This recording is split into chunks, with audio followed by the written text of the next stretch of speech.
রমজানের প্রস্তুতির জন্য 11টি প্রস্তুতির কথা আমি আপনাদেরকে শোনাতে চাই। 11টি টিপস দিতে চাই, যে টিপসগুলো আমাদেরকে সহায়তা করবে রমজান মাসকে সুন্দরভাবে কাটানোর জন্য। যেই উদ্দেশ্যে আল্লাহ তাআলা রমজান দিয়েছেন, যে উদ্দেশ্যে আল্লাহ তাআলা সিয়াম দিয়েছেন, তাকওয়ার পথে আমরা অগ্রসর হওয়ার জন্য এই 11টি পরামর্শ ইনশাআল্লাহ আমাদের কাজে আসবে। তার ভিতরে প্রথম হলো তওবা এবং ইস্তেগফার করা। কি করা ভাই? তওবা এবং ইস্তেগফার করা। কেউ যদি আল্লাহর কাঠগড়ার আসামি থাকেন, আগে থেকে তার নামে মামলা হয়ে থাকে, আগে থেকে তিনি দাগী আসামি হয়ে থাকেন, তাহলে নতুন করে আল্লাহর পক্ষ থেকে কোনো নেক আমলের তৌফিক তার জন্য পাওয়া একটু কঠিন।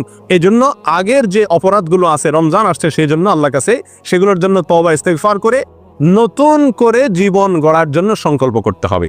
নতুন করে রমজান আসছে, আমাকে নতুনভাবে ঘুরে দাঁড়াতে হবে, সেজন্য পিছনের সমস্ত খাতা মুছে ফেলতে হবে, পেছনের সমস্ত গুনাহ খাতার জন্য আল্লাহর কাছে মাফ চাইতে হবে, নতুন জীবন গড়তে হবে, জীবনে মোড় ঘোরাতে হবে, তওবা এবং ইস্তেগফার করতে হবে। করবো তো ইনশাআল্লাহ?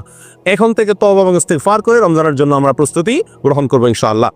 এটা হলো রমজানের প্রথম প্রস্তুতি, তওবা ইস্তেগফার, ফিরে আসা, অন্যায় কাছ থেকে এখন থেকে ফিরে আসতে শুরু করা এবং আল্লাহর কাছে মাফ চাওয়া। আল্লাহর কাছে মাফ চাইলে আল্লাহ সুবহানাহু ওয়া তাআলা যদি ক্ষমা করেন, তাহলে ইনশাআল্লাহ নতুন করে নেক আমলের তৌফিক এবং সুযোগ আমরা লাভ করবো ইনশাআল্লাহ। দ্বিতীয় যে কাজটি করতে হবে সেটা হলো কোরআন এবং সুন্নায় রমজান মাসের যে সমস্ত ফজিলত, মর্যাদা, করণীয়র কথা বলা হয়েছে, যে সমস্ত উপকারিতার কথা বলা হয়েছে, সেগুলো এখন থেকে বেশি বেশি আলোচনা করতে হবে, পড়তে হবে, জানতে হবে এবং কল্পনা করতে হবে। মাথায় বারবার রিমাইন্ড করতে হবে যে রমজান কিন্তু আসছে, জানো। হে আমার প্রবৃত্তি, নিজকে নিজে বলতে হবে যে যে রমজান আসছে সেই রমজান আমার জান্নাতে যাওয়ার সুযোগ, সেই রমজান আল্লাহকে সবচেয়ে বেশি সন্তুষ্ট করার সর্বোত্তম উপায়, এই রমজান জান্নাতের বিশেষ গেট দিয়ে প্রবেশের এক সুবর্ণ সুযোগ, এই রমজান আমার পূর্বের সব গুনাহ খাতাকে মাফ করার উপায়, এই রমজান আমার জীবনকে পরিবর্তন করার উপায়, এই রমজান শয়তানের সঙ্গে যে আমার কুস্তি চলে, লড়াই চলে, সে আমাকে অন্যায় করাতে চায়, আমি ভালো থাকতে চাই, সেই লড়াইয়ে আমার জেতার সুযোগ, কারণ আল্লাহ শয়তানকে এই মাসে বেঁধে রাখেন, আমার সুযোগ এ মাসে আমি তাকে হারিয়ে জান্নাতি হওয়ার সুযোগ পেতে পারি। এই যে রমজানের যে সমস্ত উপকারিতাগুলো আছে, রমজানের প্রস্তুতি হলো আগে থেকে সেগুলো মনে মনে কল্পনা করতে হবে, আলোচনা করতে হবে নিজেদের মধ্যে। তাহলে কি হবে? রমজানের জন্য আমরা মানসিকভাবে কি হব? প্রস্তুত হতে পারবো ইনশাআল্লাহ। তৃতীয় যে কাজটি করতে হবে সেটি হলো ক্ষমা এবং সওয়াব লাভের জন্য, রমজান মাসে মাগফিরাত লাভের জন্য, অতিরিক্ত সওয়াব আল্লাহ সুবহানাহু ওয়া তাআলার কাছ থেকে সংগ্রহ করার জন্য এখন থেকে মানসিকভাবে দৃঢ় প্রতিজ্ঞা করতে হবে। মানসিকভাবে কি করতে হবে ভাই?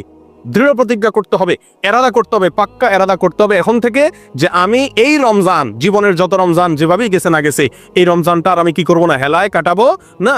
ভাই নবী সাল্লাল্লাহু আলাইহি সাল্লামের জীবনে 7 বা 8টি রমজান পেয়েছেন। সাহাবায়ে কেরাম, বেশিরভাগ সাহাবীদের জীবনে 2, 4, 5, 6, 7, 8টি রমজান পেয়েছেন। আমরা এক একজন আলহামদুলিল্লাহ জন্মসূত্রে মুসলিম, আমরা আলহামদুলিল্লাহ প্রাপ্তবয়স্ক হওয়া থেকে মৃত্যু পর্যন্ত রমজান পাচ্ছি, 30-40 বার জীবনে রমজান পাচ্ছি। তারা জীবনে 2, 4, 6টি, 7টি, 8টি রমজান পেয়েছেন, প্রাপ্তবয়স্ক হয়েছেন, 40-45 বছরে মুসলমান হয়েছেন, কয়েক বছর পরে মারা গেছেন, শহীদ হয়ে গেছেন, জিহাদের ময়দানে গেছেন, মাত্র কয়েক বছর রমজান পাইছেন। রমজানের রোজা ফরজ হয়েছে যখন, তারপর নবী সাল্লাল্লাহু আলাইহি সাল্লাম মাত্র 7-8 বছর বেঁচে ছিলেন। তাহলে অল্প কয়েকটা রমজান পেয়েছেন, কিন্তু সেগুলোকে এত সুন্দর ব্যবহার করেছেন যে তাদের জীবনে তারা সফল হয়ে গেছেন। প্রিয় বন্ধুগণ, আমরা 30-40টা রমজান পাইও সেগুলোকে সফলভাবে কাটাতে পারি না। এর অন্যতম একটা কারণ হলো এটার জন্য আমাদের পূর্ব প্রস্তুতিটা ভালোভাবে থাকে না। অতএব প্রিয় বন্ধুগণ, রমজানের তৃতীয় প্রস্তুতি হলো আল্লাহর পক্ষ থেকে এই মাসের খায়ের, বরকত, ক্ষমা, মাগফিরাত এগুলো পাওয়ার জন্য মানসিকভাবে দৃঢ়ভাবে কি করতে হবে? পাক্কা ইচ্ছা এবং প্রতিজ্ঞা করতে হবে যে না, এই রমজানে আমার টাকা আসুক আর না আসুক, ব্যবসা হোক আর না হোক, অন্য কোনো দিক থেকে লাভ বা ক্ষতি যাই হোক না কেন, আমি প্রতিজ্ঞা করলাম এই রমজানটা আমি ব্যতিক্রম রমজান কাটাবো, এই রমজানে আমি আমার মালিককে খুশি করে ছাড়বো, এই রমজানে আমি আমার জাহান্নামের খাতায় নাম যদি লেখা হয়ে থাকে আল্লাহ না করুক কাটায় ছাড়বো, এই রমজানে আমি জান্নাতীদের খাতায় নাম লেখাই ছাড়বো ইনশাআল্লাহ। এই জন্য প্রতিজ্ঞা করতে হবে। 4 নম্বর যে প্রস্তুতিটা নিতে হবে প্রিয় বন্ধুগণ, সেটা হলো এই রমজানের আগে গত বছর বা তার আগের জীবনের কোনো রমজানের রোজা যদি কাজা হয়ে থাকে, এই শাবান মাসে শেষ হতে না হতেই সেই রোজাগুলো আগে কি করতে হবে? রাখতে হবে। একটি রমজান আসার আগেই পূর্বের রমজানের রোজা কি করতে হয়? কাজা করে শেষ করতে হয়। যদি থেকে থাকে সেগুলো পূরণ করতে হবে। মা বোনদের থাকার সম্ভাবনা থাকে, তাদের শেষ করার জন্য উৎসাহ দিতে হবে।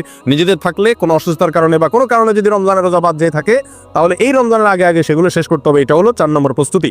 নাম্বার 5, আল্লাহ সুবহানাহু ওয়া তাআলা সাধারণ যে ক্ষমা ঘোষণা করেন রমজান মাসে, ওয়ালিল্লাহি উতাকাউ মিনান নার, আল্লাহ সুবহানাহু ওয়া তাআলা রমজান মাসে বহু লোককে ক্ষমা করে দেন, বহু লোককে আল্লাহ তাআলা কি করেন?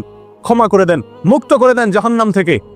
এই যে আল্লাহ সাধারণ ক্ষমা, এটা পাওয়ার জন্য কোন কোন হাদিসে কয়েকটি শর্ত আছে, তার ভিতরে একটি হলো শিরক থেকে মুক্ত হওয়া। কি থেকে মুক্ত হওয়া?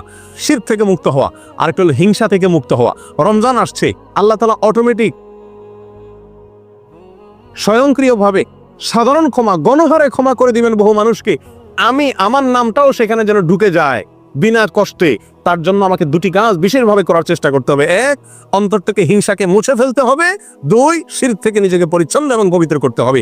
এই দুটো কাজ যদি আপনি করতে পারেন, তাহলে রমজান মাসে সাধারণ ক্ষমা পাওয়ার জন্য আপনি ইনশাআল্লাহ উপযুক্ত হয়ে যাবেন। তাহলে এখন থেকে রমজানের যে 5 নম্বর প্রস্তুতি, সেটা হলো সাধারণ ক্ষমা লাভের জন্য হিংসা এবং শিরক থেকে নিজেকে কি করতে হবে? পবিত্র এবং পরিচ্ছন্ন করে নিতে হবে। প্রিয় বন্ধুগণ, রমজানের 6 নম্বর প্রস্তুতি হলো রমজান এবং সিয়াম, রোজা সম্পর্কিত মাসালা মাসাইল যেগুলো আছে সেগুলো সব অর্জন করতে হবে।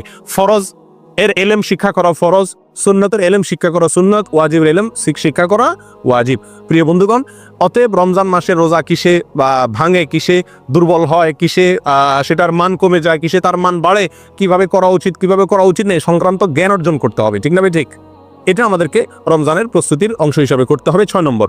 7 নম্বর যে প্রস্তুতিটা নিতে হবে সেটা হলো পিছনের যে সমস্ত রমজান আমাদের কেটে গেছে, গত বছর, তার আগের বছর বিভিন্ন রমজান চলে গেছে না, সেই রমজানগুলোতে আমরা আমল করতে পারি নাই অনেকে। ঠিক না ভাই? ঠিক।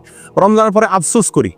আফসোস করে লাভ নাই। আগে থেকে ভালো করে প্রস্তুতি না নিলে আপনার সময় চলে যাবে ঠিকই, আবার প্রত্যেক রমজানের পরে কি করবেন? আক্ষেপ করবেন, হায় আফসোস করবেন। কোনো লাভ নাই, এটা অযথা আফসোস করা।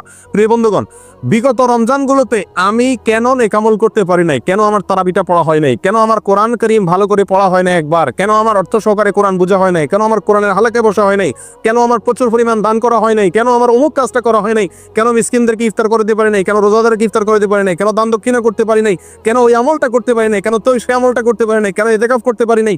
কি সমস্যা ছিল সেগুলো এবার রমজানের আগে চিহ্নিত করতে হবে যে গত বছর আমি কেন করতে পারি নাই। বন্ধুর কারণে, রুমমেটের কারণে, টাকার লোভের কারণে, কি সমস্যার কারণে, সেটাকে চিহ্নিত করতে হবে। করে এই বছর রমজানের আগে আগে সেই কারণগুলো থেকে নিজেকে পরিচ্ছন্ন করে নিতে হবে। তাহলে ইনশাআল্লাহ এবার রমজানটা আপনি সুন্দরভাবে এবং ভালোভাবে কাটাতে পারবেন। আল্লাহ আমাদেরকে তৌফিক দান করেন। প্রিয় বন্ধুগণ, 8 নম্বর প্রস্তুতি হলো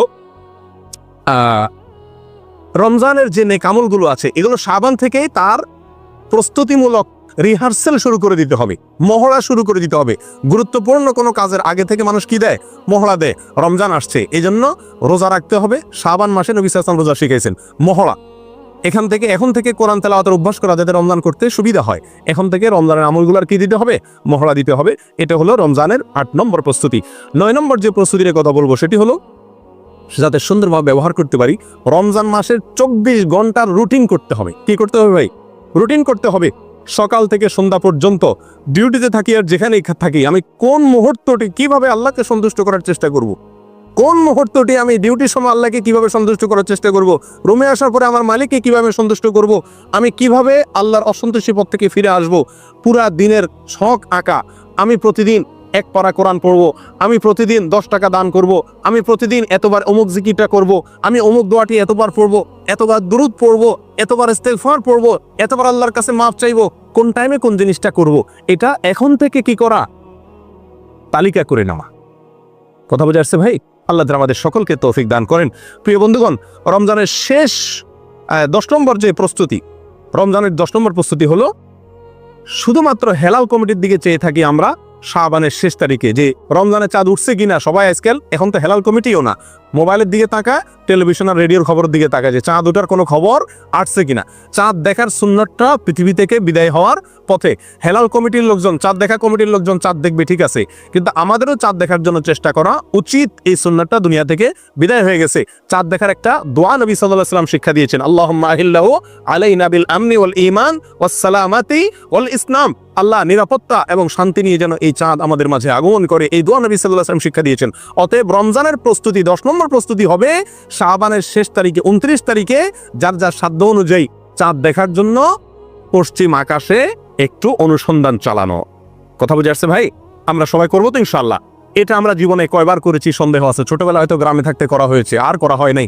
চেষ্টা করতে হবে যেখানে থাকি আমি নিজে সাধ্য অনুযায়ী চাঁদটা দেখার চেষ্টা করব। যদি দেখলাম তাহলে দোয়াটা পড়ার সুযোগ পেয়ে গেলাম। 11 নম্বর সর্বশেষ রমজানের প্রস্তুতি হলো ভাই বেশি বেশি আল্লাহর কাছে দোয়া করা এখন থেকে। মালিক, আমি যতই চেষ্টা করি তোমার তৌফিক না হলে কোনো ভালো কাজ করার তৌফিক হবে না। আল্লাহ, রমজানে কত মানুষ সৌভাগ্যবানদের কাতারে নাম লেখাবে, আল্লাহ কত মানুষ ক্ষমাপ্রাপ্ত হয়ে যাবে, আল্লাহ কত মানুষ জান্নাতি হয়ে যাবে। মালিক, আমি যেন সেই সৌভাগ্যবানদের কাতারে হতে পারি। আল্লাহ তুমি একটু আমাকে তৌফিক দিও, সহজ করে দিও।